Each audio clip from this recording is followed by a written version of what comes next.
Hello everyone. Well, I am making another short video because I have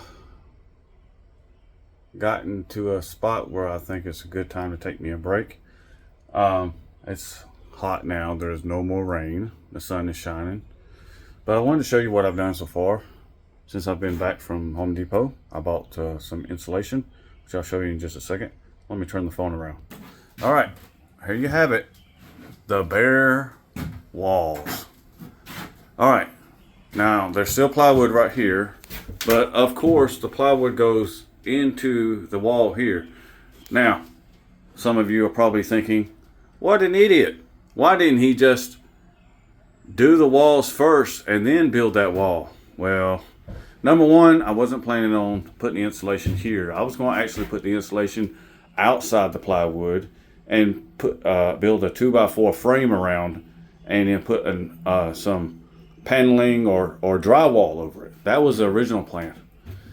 But I decided that it's cost prohibitive, unnecessary cost, and unnecessary weight, and unnecessary work.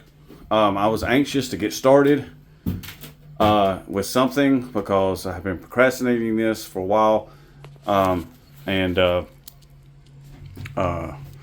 so I went ahead and just built the wall. And you know, I'm not operating off of blueprints. I am operating off of what comes next. So here's what I'm going to do. I thought maybe I could unscrew it, and I'm going to show you behind it, and pull it away, and put some insulation back there. Now, that is still possible, but it gets really difficult once the closer you get to the wall. So here's what I'm going to do. I am going to, you see that stud up there? I think you can make it back. When I look at the other videos, you can see that stud when I show it. I am going to cut the plywood all the way down along the middle of that stud.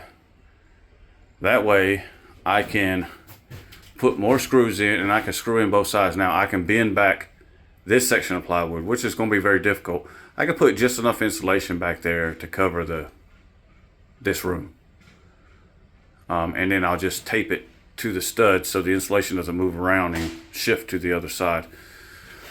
I thought about just unbuckling it from the other side, and that's a possibility, but that just seems like an awful lot more difficult to me. So I have the same problem. This is the nose. Of course, it's all bare, and that's bare, and I've got this trim board peeled back because it goes behind the wall. I could possibly, this right here, if I just move this 2x4 leg, I think I could get, well, no, I still couldn't get the trim up there. I still would have to cut this as well.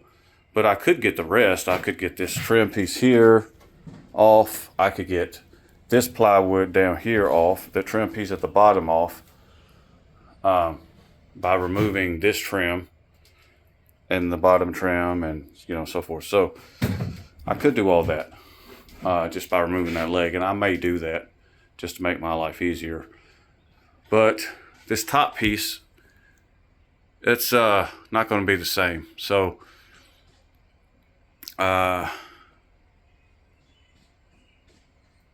because I can't move this. That's not going anywhere. It's the way I designed it, the way I built it. This piece can be removed because we've got 2 screws here, we've got 2 screws here, and then we got 2 down at the bottom. So that's why that can be removed. And even though it's a supporting leg for the door, it's not going to hurt anything because the boards go all the way across. And I'll just push the leg right back in place when I get ready to reinstall it. So I can do that, so I can remove the bottom half if I needed to, which I probably will. And this piece up here I haven't yet removed, but I've got to unscrew this.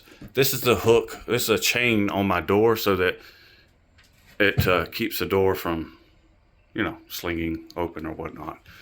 Of course, I never use it. I always undo the chain so that I can prop the door open like this. Now, here's what I have done. I have taken every piece of trim and plywood and I have labeled them. You see this one? This is the ceiling, left side of nose. All right, so that means there's the nose, there's the left side, and it's along the ceiling. So it's the trim piece along the ceiling. So I have done that on the back side of every piece of plywood, every piece of trim and plywood that I've removed, so that I can just throw them, put them somewhere and not have to worry about any kind of order. All I have to do is just look for the right piece. Say, good job, Shane. Good job, Shane. All right, so that's that. But I think now it's time for a small break. I'm glad I didn't sweep the floor up yet, because as you can see, there is a bunch of mess on the floor where it's just caked up around the sides. But oh, another thing, these studs, I thought they were wood, but they are metal, because they are welded onto the angle iron as a part of the frame. I'm not sure. These don't feel, see, I was going by these, and I think they're metal. They're warm like metal. So yeah, they're probably metal. But this is free because, and another reason is because we're using, these are the screws that are being used. And I don't know if you can, there it goes. This is called a self-tapping screw. See the end of it? It looks like a little drill bit. So that's a self-tapping screw. So that as you screw it in, it drills the hole to get started, and then screws its way in. So there's all my 2x4s I've removed from earlier. Isn't it a mess? Oh my goodness, it's a horrible mess. But you know, it is what it is. There's a lot of wood. I don't have to buy 2x4s, that's for sure, for the rest of the project. The whole loft area, I've got plenty of 2x4s. I might have to buy some more plywood, but now let me go show you. I hope the sun doesn't change the lighting here too much. All right, here's the insulation. I was going to go with a 1/2 inch, but number one, the 1/2 inch, they didn't have it in this Artec, and the Artec is the cheap stuff. They had some formula, which was recommended by one of the YouTubers, but that stuff is like $30 a sheet. This is only $15. So, yeah, I went with the cheaper stuff. Oh, another thing is I was going to get 1/2 inch but they didn't have 1/2 inch. They were out. And this is 1 inch. And I wasn't going to go 1 inch because it was recommended I do 1/2 inch. But these studs are 1 inch thick. So it should fit right in there, and the plywood will make it snug. So I'm not sure if you're supposed to have air in between that space in between there or not, but I'm not. So there you go. And you can tell the difference in here. This metal is so hot to the touch. I mean, I can hold my hand on there just barely, but not all the way. I have to remove it. It gets too hot. That's how hot that metal is. And I did not feel that until I took the plywood off. I can feel the heat coming off of that metal. So the plywood itself was insulating, and not much, obviously, because it still gets hot in here. But wow, I mean, when I put the insulation up, I think it's going to make a big difference. So, and I think what you're supposed to do is on the insulation, the aluminum side will be the side that goes against the metal, and this plastic side will be the side that goes on the inside of the truck. So, because aluminum doesn't get hot. It's just like when you stick your baked potato in aluminum foil in the oven, and as you take it out, I mean, you can touch it right away, because aluminum just just doesn't get really hot. So that will help. Well, you know, insulation won't catch on fire or melt for that matter. So I don't know. I don't really know much about insulation at all. I've studied very little on insulation. I know that the greater the R value, well, I think the greater the R value, the more insulated it is. And that's pretty much all I know about insulation. And I'm not even 100% sure that I'm right on that. So, so the R value is not very high on this, from what I understand. But it's got to be a lot better than without it. I just say that. I will be insulating this wall as well with it, but see, now there will be play in there. But see, this is not an outside wall. This is the inside. You're just insulating from the other side, from the workspace side. So I'm not as concerned about that. But the insulation on the roof, that's going to make a difference too. I'm sure there's, but see that, I'm not sure that's some kind of board up there from the roof, because that is not metal. It is not hot at all. That stuff right there is not hot to the touch.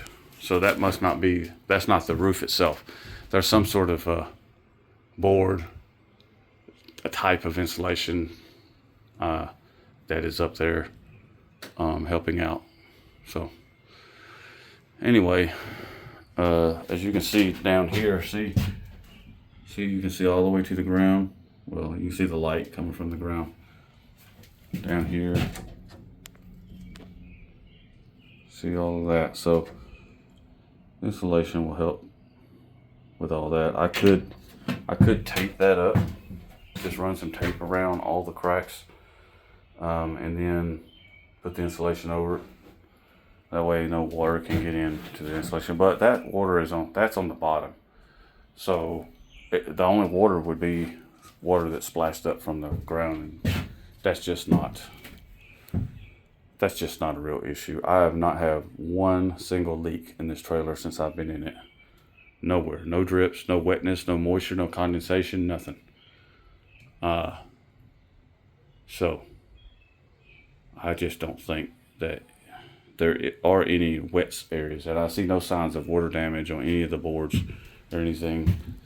So the trailer is in good shape. Anyway, so that's that. I'm going to go drink fluids, sit in the air conditioning and watch a little TV while I cool off, probably for about 30 minutes to an hour, and until I can't sit there still anymore and I have to come back out here and work. But the next step is to start fitting the insulation in, or well, I probably ought to cut that plywood off, get the rest of the plywood walls off. I think what I'm going to do is take my circular saw, and this is kind of brave.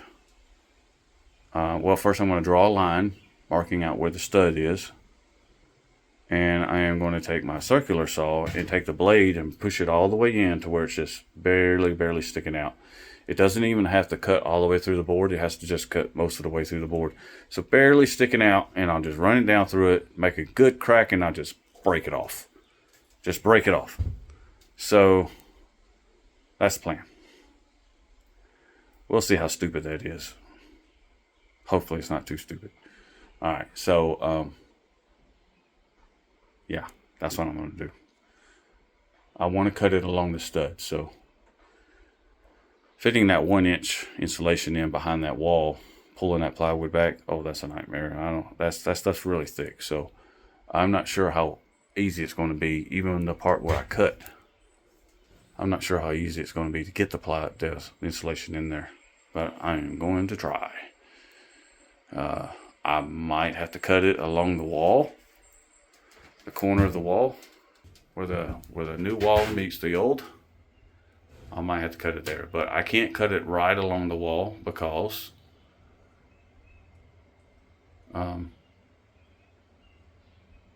well, I could cut it right along the wall, It doesn't matter that some of the plywood's out, because then I'd have all that open space to slide the insulation in there.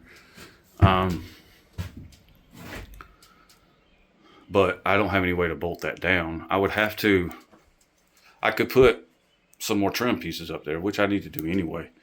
I need to get some more of this really thin plywood, which I probably have some thin enough out there in my shed, and stuff it in behind here. And if I could cut a trim piece right there. See how there's a screw right there? It's behind this 2x4. That means there's a stud right there. So anyway, so the insulation is going to stop at that stud. It's going to stop right there behind here, which is perfect because I'm not trying to insulate the rest of this trailer. I might do that at a later date, but that's really not in my purview now. There is a air conditioner, an RV air conditioner / heater that mounts on the roof that I want to get, but that's $750. If I get that, there is a possibility that I might use it to insulate or to run it in the whole trailer, to air out the whole trailer, because it will be way powerful enough to heat and cool this whole trailer, the workspace, and then that would make it better in the cooling space. So, and I would just have it sitting over top of the living space, and I could just open the door, run some vents to the other side, if I want to cool the other side or not. But also, remember I said earlier about the exhaust fans, I didn't know where to put them. I think I'm going to put them both over here on this line. The reason being is I want to put solar panels up here, and I think I'm going to stack the solar panels all the way down this side with the air vents. That way I don't have to go around the air vents. They're over here, and see, I can put up to 500 watts. I can pull in, my power station will pull in up to 500 watts, and that's like 5 100-watt solar panels that I can buy. That I can get 4 of them, as a pack of 4 for like $200, and then just get a single one. But it won't pull in more than 500 watts. That's just all it will take. So the solar panels just mount on the roof. I have to mount some type of thing to hold the panels in place, and on the roof, and I have to seal it and all that stuff. So it takes a little bit of work. You got to make sure it doesn't leak. The roof doesn't leak. So anyway, that's what I'll do, and I'll run the wire, through the roof over here, right over here, and come down, and then it'll plug into the power station. Because I'm thinking the power station, I'm going to set it up here somewhere. So anyway, there you have it. I'm going to go inside, take my break, and my mouth is dry, so I need to get some fluids. And I'll see you on the next video. I'm sure I'll be doing another one, at least one more, maybe 2 today. All right, talk to you later.